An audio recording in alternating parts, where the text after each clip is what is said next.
good afternoon, everybody. I don't know if I can share some presentation or just to speak. Please. Yeah. Okay, so I will do share. Okay, it works.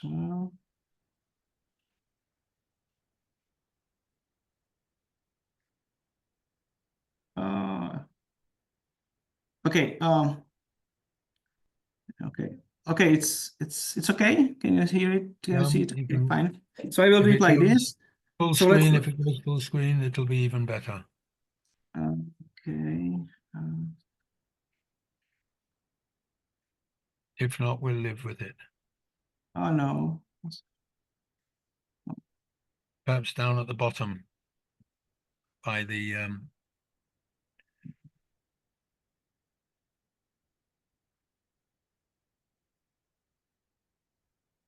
Oh, great. Great. Okay. Okay, perfect. So let me start. Okay. Before I start, I work at Prague Institute of Planning and Development.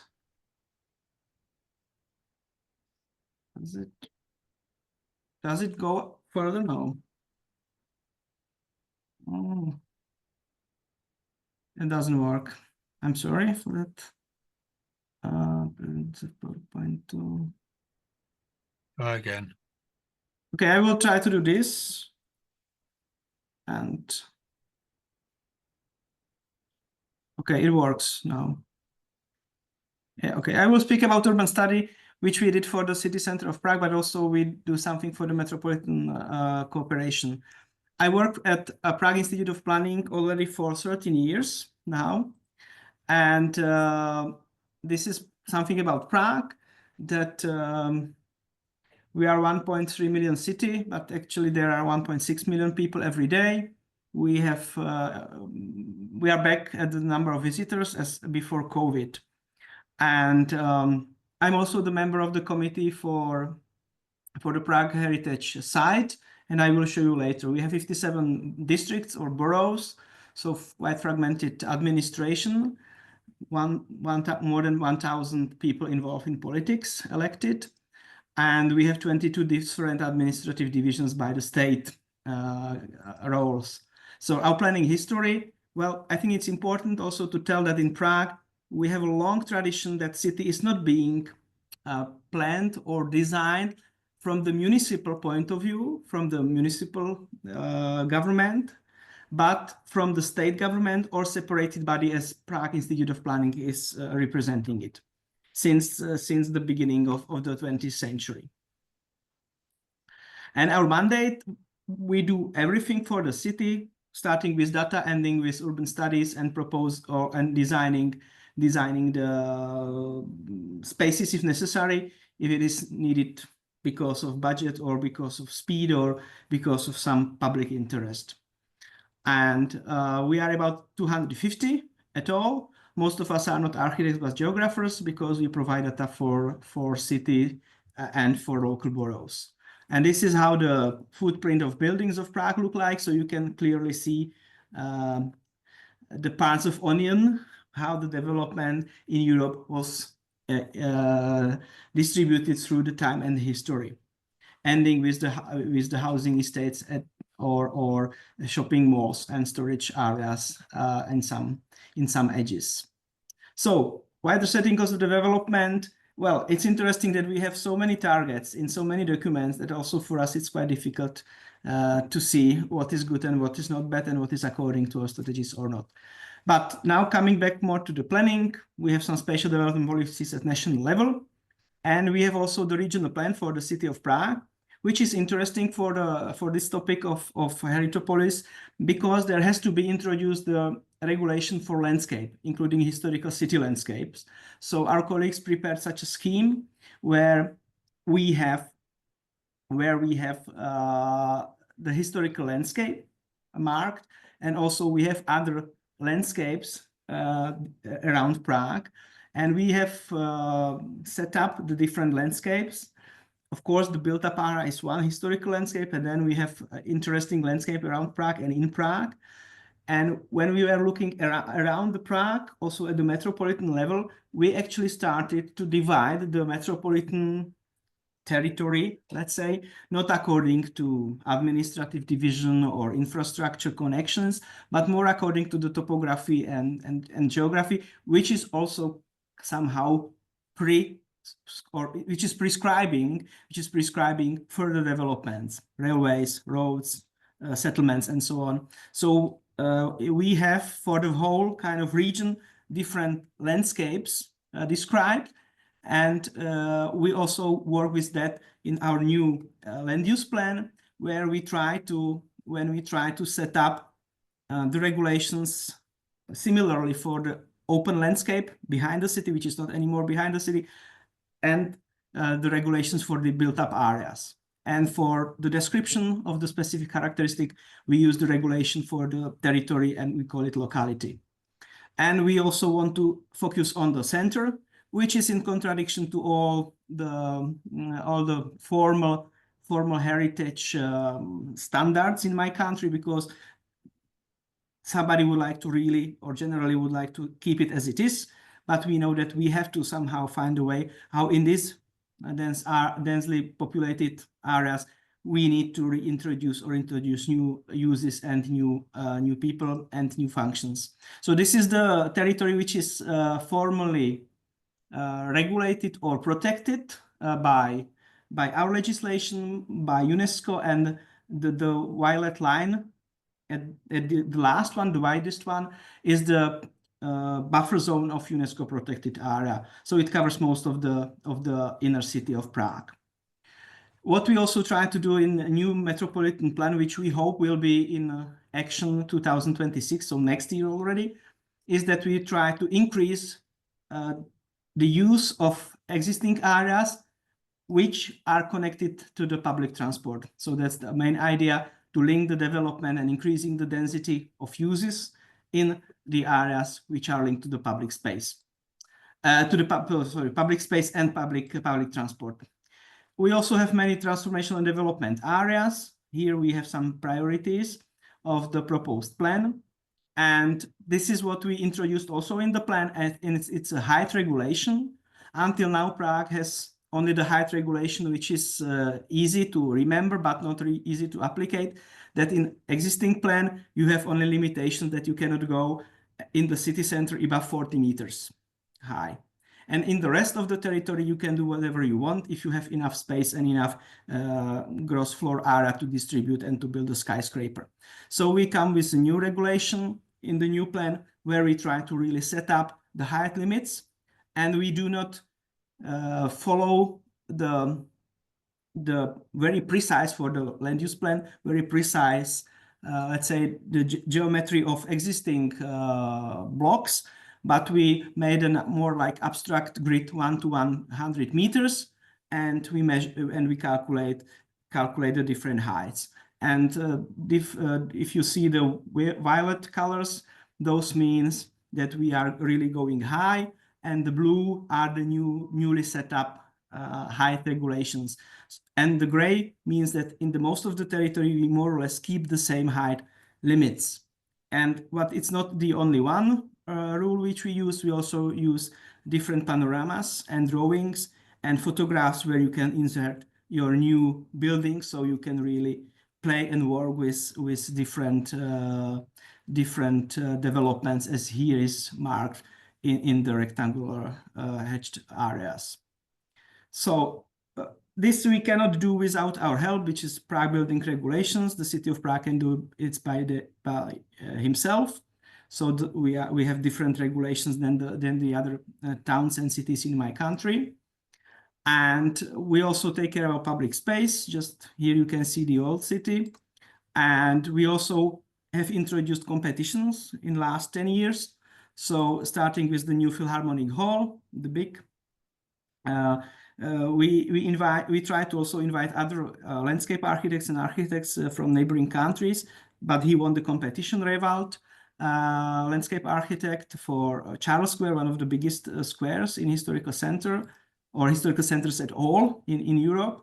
Then also new bridge, another new bridge from competition, and also the renewal of the former market. So there are many projects and we can speak a lot about the quality. But what we were, and this is the second part I wanted to speak to you about, and it's called urban study, but it's more like agreement between different parts of public administration and the governance and also the municipality, that we will do certain steps to prepare the regulation plans and some rules what we will do in the historical center of Prague, which is whole part under the UNESCO protection, which is the UNESCO World Heritage Site, more than 25 years now. And so you see the conservation area is quite high or quite big, 9 square kilometers. And as I mentioned, the buffer zone is 90 square kilometers big. We have, of course, the management plan, and we did a survey and analysis of critical points, and we have many different, of course, strategies for that. We have also the history that people were really drawing and thinking about the historical part of the city. We have also the good mapping since the 19th century. We have also the aerial photographs from the 20th century, so we can really see how the city was developed through the time. And so based on the analytical part of current state of art, we prepared the different analysis, also including, of course, demographics, public spaces, greenery. We have quite good analytical materials. Everything is available online, so you can search. Unfortunately, up till now, it's a part of it is in Czech, but since the March of this year, we will have also the full English mutation of the website. And yeah, we analyzed different aspects, really, like the size of blocks, also tangible, intangible heritage, and also how people move and shops and so on. So we have good data. We also have historical maps. We can show it and put it on the existing situation. So you can really see how the area was developed through the time and what were the new introductions in the territory already in history. So and we can go through the plans and see how the area was developed already in the 19th century and changed. So that it's not static, that's the message from us, that it's still the vital part of the city. And you can also see how our precedents were thinking about that. So, and therefore we prepared the proposal, what to do in historical center of Prague. So we wrote down some characteristics and some values, and we divided, and it's most important, into 32 different areas. The historical, 33, if we also count the river Vltava as one part. And we look at the threats of the areas, and the come out was that we have prioritized the areas where we have to do some action, prepare some plan or to do some action. So red are those where are the threats more important and we should do something, and the green are more or less fine. So we prepare also the following documents, and currently we work on the urban study in one of the territories nearby from the Prague Institute of Planning. We are placed in the historical core. So we will do it as institute, as a pilot areas to be designated is here on the south of historical core. And there are some statements which has to be followed in detail.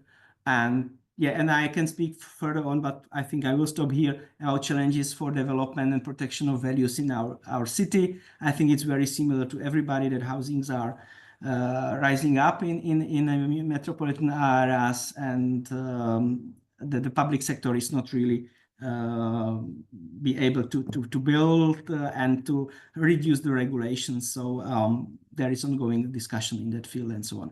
So I will stop here, and yeah, thank you for having the opportunity to briefly speak what we and how we think about the development of historical core, but also in wider settings of Prague. Thank you. Well, that was that's fantastic. Of course, I mean, I was quite amazed. They got 250 people working there in the institute. Yeah, because we do the new land use plan, we take care about the current land use plan, and what is important, which makes our kind of authority a little bit bigger than the others, is or other institutes in my country, in other towns like in Brno or historical city of Karlovy Vary, that we have the right to say no to the new projects on behalf of the city. So we are part of the official proposal process. So the city assembly and the city gave us this privilege or this authority on behalf of them to say yes or no to the projects. So therefore, we have also 17 people who take care about the different territories of Prague and know what is going on there. So we can also use their knowledge when we prepare something or speak about the development of Prague. And plus, we have like 40, up to 50 people who just take care about the data and preparing the maps. We also work with the region on the very deep technical mapping, and also every year we ask to scan the Prague to have our own photorealistic scanning because the state is not providing it enough. I think that if you could put in the chat, Yomi, the people who are Of interested, course. and just put in the links, but then, and I will put it in the minutes as well. I think that I would like to ask you really, I did speak about the modern heritage, about the Baba housing. We tend to sort of look at Prague and just always go to the same places. And I think that there's room for such other things that which have developed.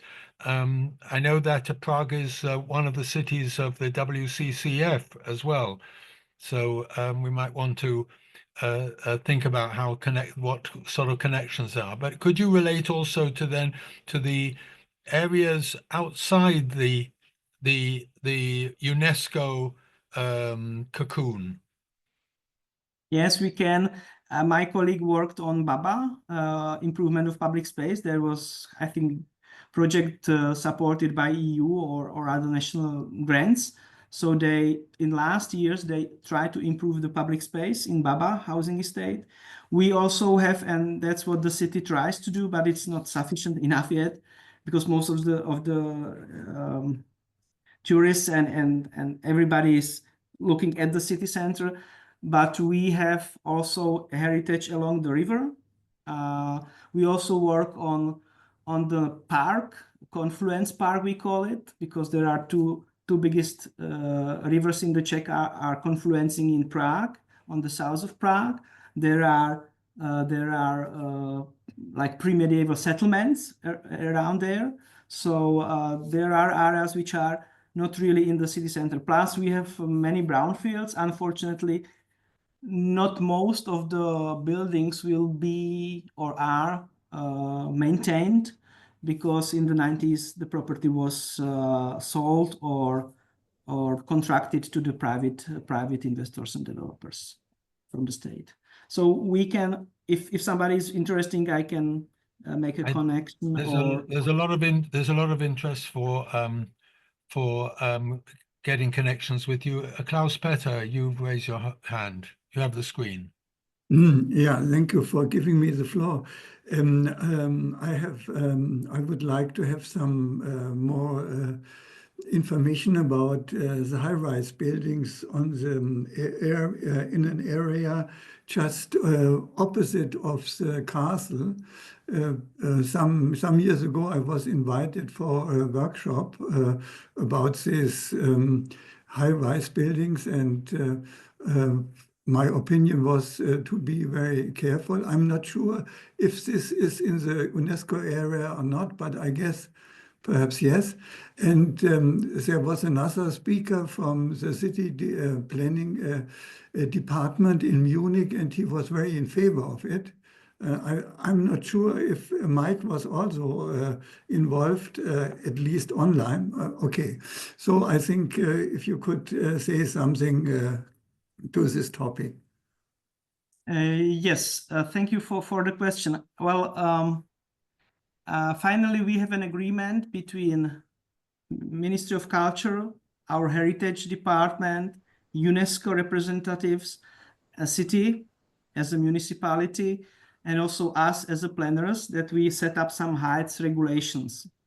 And we downgrade since 2018 proposal to 2022 proposal, we downgrade or decrease the overall capacity in the historical center. The question is if it's really good or not, because the most of the capacities were in the places which were not so visible. If you speak about the development at Pankratspláň, which is, I think, probably the Pankratz is the area you mentioned opposite to the Prague Castle, that's already almost 5 to 6 kilometers far away from the Prague Castle. And it's evident that somewhere in Prague, the business district is not necessary, but is there already. Yeah. So we discussed where and how we put the developments, because most of the, and it's not, so we try to really keep the historical core protected. But my question and my doubts and our colleagues are, if we really have to do it so strictly in the wider areas, in the built-up volume, which was here since 1950 to 1990 built up, or 1920 to 1990, whether in this part of the city we have to be so strict. And because what's happening is that then we put it even further away, and Prague is still more concentric, monocentric with some sub-centers, but still it's evident that also the transport system is more or less pointing to the center. So it would need a lot of energy and a lot of efforts for many, many years to really re-establish how the city works. So, but of course, you are right that it's just to have several skyscrapers just for having skyscrapers is not a good strategy. And we carefully at IPR look at each project, how it fits in the existing, but also in a new proposed plan, and we always ask investors, the city asks investors to put their higher buildings in the 3D model from different perspectives, so we can also see it, how it really works with the topography and the relief and the whole structure of the city. So we are very careful. We have good tools to really look at the projects. And if we will be more strict or less strict, it's also the part of political and expertise issues, so to speak. Okay, I think you really touched a lot of nerves here.